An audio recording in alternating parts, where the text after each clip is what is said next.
अस्सलाम वालेकुम दोस्तों, उम्मीद है कि आप लोग सब खैरियत से होंगे और ठीक ठाक होंगे। दोस्तों आज आप लोगों के लिए बहुत बेहतरीन सा वीडियो लेकर आए हैं जिसमें पंडित कहता है कि जो भी बंदा गाय का गोबर खाता नहीं है वो सही हिंदू नहीं होता। लेकिन इसके बहस मुबाहिसे में एक हिंदू को गुस्सा आया और उसने पंडित को ठीक ठाक सुनाया। तो दोस्तों आइए वीडियो को देखते हैं। वीडियो में और भी इंफॉर्मेशन आप लोगों को हासिल होगा और इसी बारे में डॉक्टर जाकिर नायक का बहुत बेहतरीन सा बयान है। तो दोस्तों वीडियो को मिस ना करें, वीडियो को लाइक करें और चैनल को सब्सक्राइब करें। आप कह रहे हैं कि गोबर के इस्तेमाल से स्किन का रोग जो है वो दूर होता है। शुद्ध देसी गाय का गोबर यदि उसको रगड़ते हैं चेहरे पर और उससे स्नान करते हैं तो त्वचा संबंधी जितने रोग हैं वो समाप्त हो जाते हैं, शरीर में शाइनिंग आती है।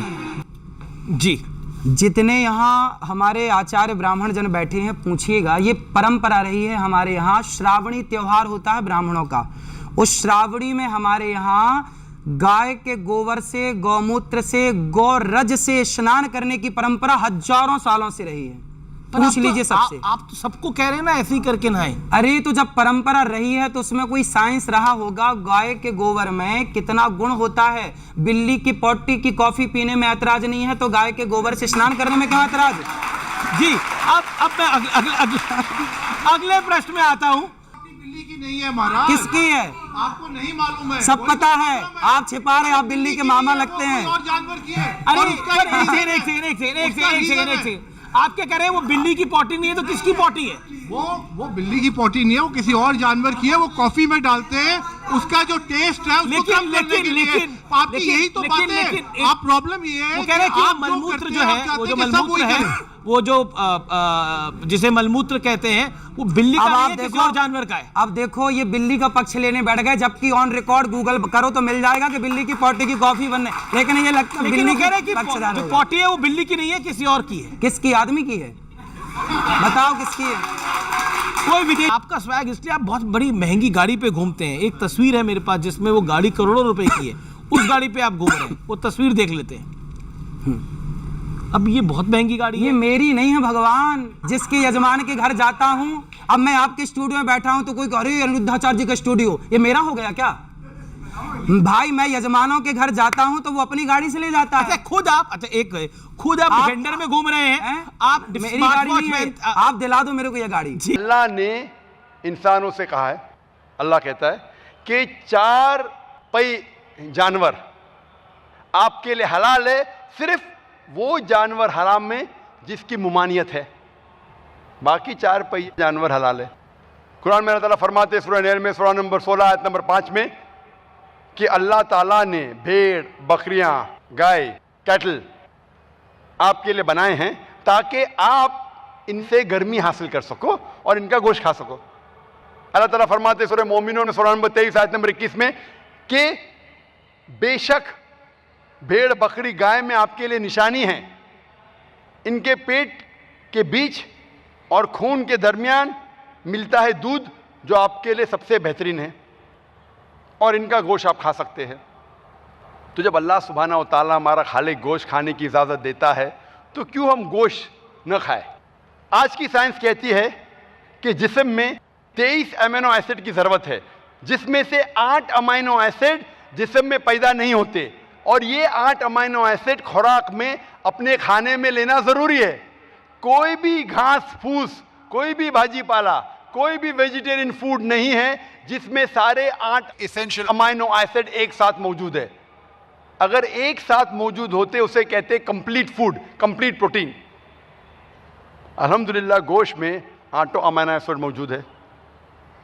गोश्त प्रोटीन के अलावा रिच है नायसिन में, विटामिन B1, आयरन में। और जब आप देखेंगे कि जो शाकाहारी जानवर है, घास फूस खाने वाले जानवर, भेड़, बकरी, गाय, आप उनके दांत देखेंगे, उनके दांत चपटे हैं। वो सिर्फ घास खाते हैं, गोश्त नहीं खा सकते। जब आप मांसाहारी जानवर के दांत देखेंगे, जो गोश्त खाने वाले जानवर है, वो सिर्फ गोश्त खाते हैं, भाजी पाला नहीं खा सकते। उनके दांत नोकीले हैं। जब इंसान अपने दांत आईने में देखेगा उसे पता लगेगा कि इंसान के चपटे भी दांत है, नोकीले भी है। अगर अल्लाह सुब्हाना व तआला चाहता था कि हम सिर्फ घास फूस खाए, नोकीले दांत हमें क्यों दिया? गोश्त खाने के लिए। आप जब देखेंगे, साइंस से तहकीक करेंगे, साइंस के मुताबिक तहकीक करेंगे, तो शाकाहारी जानवर जो सिर्फ घास फूस खाते हैं, गोश्त नहीं खा सकते, उनके जो डाइजेस्टिव सिस्टम है, निज़ाम हज़म, डाइजेस्टिव सिस्टम, वो सिर्फ भाजी पाला को डाइजेस्ट कर सकता है, घास फूस को, गोश्त को नहीं। जब मांसाहारी जानवर का डाइजेस्टिव सिस्टम की तहकीक करेंगे आप, निज़ाम हज़म को, वो सिर्फ गोश्त को डाइजेस्ट कर सकता है, गोश्त को हजम कर सकता है, भाजी पाला नहीं।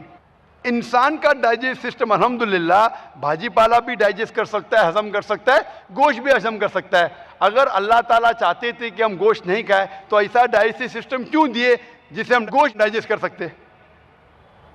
बट नेचुरल भाजी पाला और गोश्त दोनों खाने के लिए। कई हिंदुओं को यह गलत फहमी है कि हिंदू मजहब में गोश्त खाने की मुमानियत है। आप जब हिंदू धार्मिक किताब का मुताला करेंगे, उनकी किताब में साफ लिखा है कि आप गोश्त भी खा सकते हैं, बकरी भी खा सकते हैं, गाय भी खा सकते हैं। वेद में लिखा है, कई किताबों में लिखा है। जब आप पढ़ेंगे मनुस्मृति अध्याय नंबर 5 मंत्रा नंबर 30 में, उसमें लिखा है, if the eater eats the thing to be eaten, he is not doing a sin, because God has created some to eat and some to be eaten. अगर खाने वाला खाने वाली चीज को खाता है तो गुनाह नहीं कर रहा है, क्योंकि खुदा ने कुछ चीज को खाने के लिए पैदा किया है और कुछ चीज खा जाने के लिए। Some to eat and some to be eaten, लिखा है मनुस्मृति में अध्याय नंबर 5 मंत्रा नंबर 31 में कि अगर कुर्बानी के लिए आप कत्ल करते हैं तो आप गुनाह नहीं कर रहे। Killing in sacrifice is not a sin, लिखा है मनुस्मृति में अध्याय नंबर 5 श्लोका नंबर 39 और 40 में कि killing in sacrifice is not considered as killing. अगर आप कुर्बानी में कत्ल करते हैं तो वो कत्ल नहीं होता, खुदा ने इसकी इजाजत दी है। आप जब महाभारत पढ़ेंगे, अनुशासन पर्व चैप्टर नंबर 88, युधिष्ठिर जो पांडव के सबसे बड़े भाई होते हैं, वो पूछते भीष्म से कि यज्ञ में, पूजा में हमें क्या चीज देना चाहिए ताकि हमारे परदादा खुश होंगे। तो भीष्म कहते युधिष्ठिर से कि अगर यज्ञ में, अगर पूजा में हम चावल, बार्ली, वाटर, भाजी देंगे तो हमारे परदादा 1 महीने के लिए संतुष्ट रहेंगे। अगर मछली देंगे तो 2 महीने के लिए, गोश्त देंगे तो 3 महीने के लिए, खरगोश देंगे 4 महीने के लिए, बकरी देंगे तो 5 महीने के लिए, सूअर देंगे तो 6 महीने के लिए, अगर परिंदे देंगे तो 7 महीने के लिए, हिरन देंगे तो 8 महीने के लिए। पूरा मेन्यू है, आपको क्या चाहिए? मछली, गोश्त, बकरी, परिंदा।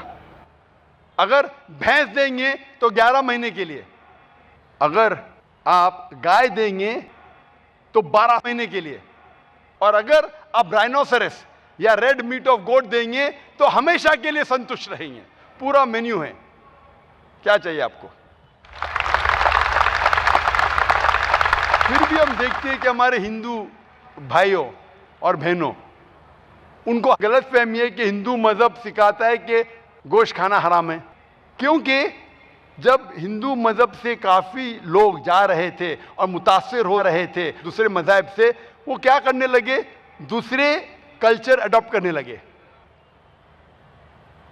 और उनकी फिलॉसफी ये थी कि गोश्त खाना हराम है क्योंकि जानवर में जान है। भाजी पाला खा सकते, इनमें जान नहीं। आज साइंस एडवांस हो चुकी है और हम जानते हैं कि पेड़ पौधे में भी जान है, तो पेड़ पौधे क्यों खाते? तो उनकी फिलॉसफी चेंज हो गई। हाँ, जानते हम पेड़ पौधों में जान है, लेकिन पेड़ पौधे दर्द का एहसास नहीं कर सकते, जानवर दर्द का एहसास कर सकते, इसलिए जानवर खाना बड़ा गुनाह है। आज साइंस और एडवांस हो चुकी है, हम जानते हैं कि पेड़ पौधे भी दर्द का एहसास कर सकते, लेकिन उनकी चीख हम सुन नहीं सकते, क्योंकि इंसान सिर्फ 20 साइकिल्स पर सेकंड से लेके 20,000 साइकिल्स पर सेकंड तक सुन सकता है। इसके नीचे, इसके ऊपर नहीं सुन सकता है।